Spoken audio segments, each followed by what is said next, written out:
Metro ఉదయం news కి స్వాగతం. చర్ల మండల కేంద్రంలో ఆదివారం జరిగే వారపు సంతకు వచ్చే ఆదివాసీలకు మీకోసం మేమున్నాం సహాయక కమిటీ ఆధ్వర్యంలో అన్నదాన కార్యక్రమాన్ని నిర్వహిస్తున్నట్లుగా కమిటీ చైర్మన్ నీలి ప్రకాష్ గౌడ్ తెలిపారు.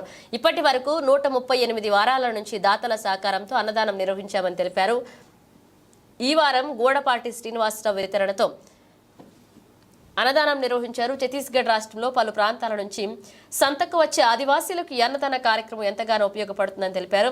ఈ అన్నదాన కార్యక్రమానికి సహకారం అందిస్తున్న దాతలు వారం తమ వంతు సేవలు అందిస్తూ కమిటీ సభ్యులకు కృతజ్ఞతలు తెలిపారు. వారపు సంతకు వచ్చే ఆదివాసీలకు అన్నదానం చేసేందుకు దాతలు ముందుకు రావాలన్నారు.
గత 138 వారాలుగా ఈ వారాంతం అన్నదానం చేస్తున్నాం.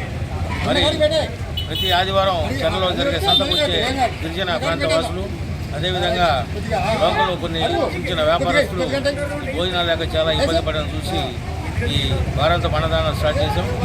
గత 138 వారాలుగా ప్రతి వారం ఆగకుండా జరగడానికి సహకరించిన దాతలందరికీ, అదేవిధంగా మిత్రులందరికీ కూడా ఈ సందర్భంగా ధన్యవాదాలు తెలియజేసుకుంటున్నాం. మరి ఈ వారం గోడపాటి శ్రీనివాసరావు జన్మదినోత్సవం సందర్భంగా ఆయన స్పాన్సర్ చేయడం జరిగింది. అయితే ప్రతి ఆదివారం మనం 4,000 రూపాయలు 5,000 రూపాయల ప్యాకేజీలతో పెడుతున్నాం. ఈ వారం ఆయన బిర్యానీ, అదేవిధంగా కోడిగుడ్డు, చికెన్ కర్రీ, పెరుగు, జ్యూసు, మరి ఈ విధంగా అన్ని రకాలుగా ఏర్పాటు చేసి 10,000 రూపాయలైనా పర్లేదని చెప్పేసి ఇవ్వడం ఎంతో ఆనందదాయకం. మరి అందరూ కూడా ఎంతో సంతోషంగా ఈ భోజనాలు స్వీకరిస్తున్నారు. మరి ఇదే విధంగా మన ఇంట్లో జరిగే శుభకార్యాలను కానీ, మరి మన ఇంట్లో జరిగే ప్రతి కార్యాన్ని కూడా పేదవారితో పంచుకొని వారు ఆకలి తీర్చే విధంగా ముందుకు రావాలని, ఈ కార్యక్రమం జీవితకాలం ఇదే విధంగా కొనసాగాలని కోరుకుంటూ మీకోసం ఉన్న కమిటీ సభ్యులందరూ కూడా కృతజ్ఞతలు తెలియజేస్తున్నారు.